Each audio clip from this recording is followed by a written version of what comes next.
Jackie Kalmus writing in the New York Times about Obama and the Buffett rule and all this stuff he's talking about. By the way, folks, this stuff is never going to see the light of day this year. It's not the point.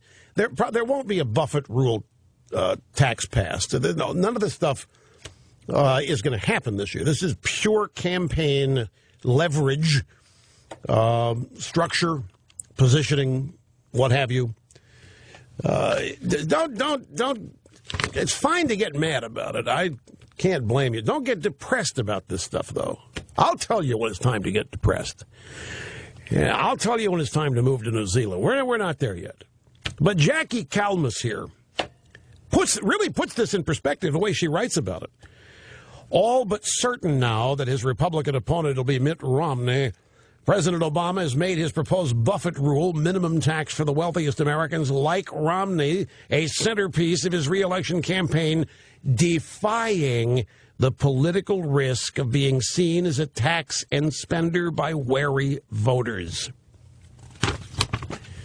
Defying the political risk. What's that mean? Well, in the past, and Ms. Kalmus here even writes this, while voters have not often rewarded candidates who advocate tax increases, Mr. Obama and his advisors express confidence that voters are on their side. Stupid voters. And by the way, again, just to be clear, I'm not trying to be insulting. It's the most proper description that I can come up with of the people who are the target of Obama's campaign. Ignorant, uninformed, whatever, stupid, dumb. I know it sounds coarse to some people, but that's to whom he's aiming all of this.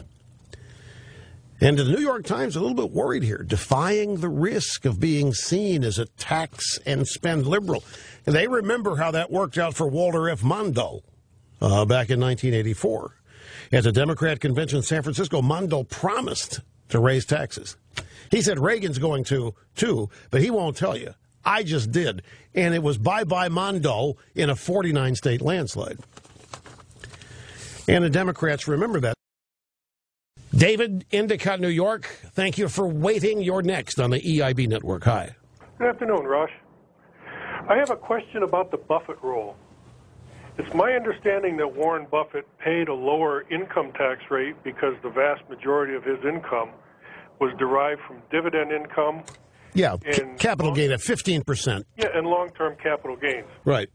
So with this new Buffett rule, it's my understanding that that's going to tax 30% over $1 million of ordinary income. That's right. That's exactly right. Now, the question is, will Warren Buffett actually be paying more in taxes as a result of the Buffett rule? No. He's not going to be reporting any more ordinary income than he already does. So he will not be impacted by the Buffett rule. Only his secretary will. Right. So we have another rule that's... it's the Buffett rule. They've run the numbers. They've crunched it. The Buffett rule is going to generate $5 billion. And when that figure got out earlier this week, Obama and the Democrats switched their tune. They said, well, the point of Buffett rule is not to raise revenue and reduce the deficit. The point of the Buffett rule is fairness and make rich people pay their fair share. Don't forget the AMT is the first Buffett rule, the first millionaire's tax. This is purely a campaign device of class envy or class warfare, but it's not going to affect Buffett or Gates or anybody else who does not have earned income as opposed to investment income. You're exactly right about that. And Buffett, by the way, owes close to $1 billion in back taxes anyway, and he's fighting it. He's fighting it. So a tax increase named after a guy fighting the IRS over his tax bill. You know, the GSA, the General Services, the stuff we're learning about these party animals, this is Animal House. This is Animal House in the regime. The GSA could spend $5 billion on one outing to Las Vegas, then do videos to show us how and to rub our noses in it. $5 billion. We had the statistic yesterday. If you cut every federal department by 1%, which has reduced the paper clips.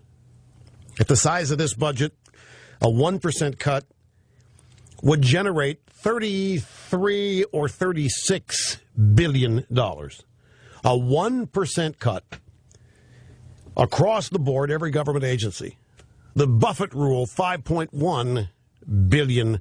Now, the White House tweeted yesterday that 1,470 people paid no federal income tax on $1 million incomes in 2009. The Buffett rule will change that. That is almost word for word how they gave us the now loathed and despised AMT. Except it was about fewer people. What was the number, Sterling? It was under 100 people or something that were legally not paying any tax. That they were taking advantage of the tax code. They were millionaires, and they owed no tax. And somebody said, well, that just isn't right. And they came up with the AMT, alternative minimum, meaning no way, nobody pays nothing anymore. So this is just AMT 2, named after Warren Buffett, who is fighting his own tax bill.